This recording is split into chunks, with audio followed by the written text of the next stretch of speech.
identify themselves as hard of hearing typically have some sort of hearing loss and use some sort of technology, amplification technology, like hearing aids or cochlear implants, to use that residual hearing and use a spoken language still. Again, back to this being on a spectrum, this is not an end all be all description. There are people who are on that spectrum and say, I am hard of hearing and deaf. Some people say it's really what they choose to identify themselves as. It is their label to use as they wish. Going in with that, we have culture, which I have, I believe, a Webster's Dictionary definition of culture, being the shared characteristics and knowledge of a particular group of people, encompassing language, religion, cuisine, social habits, music, and arts. Question.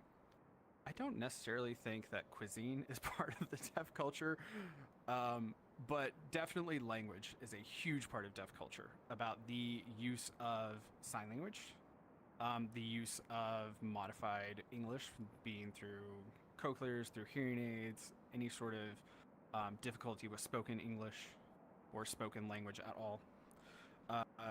Deaf people have their own history, their own shared experiences that really kind of bonds them together as a group. They have shared arts that they do that are more visual and not auditory. There are also people who are deaf musicians, so there is deaf music as well.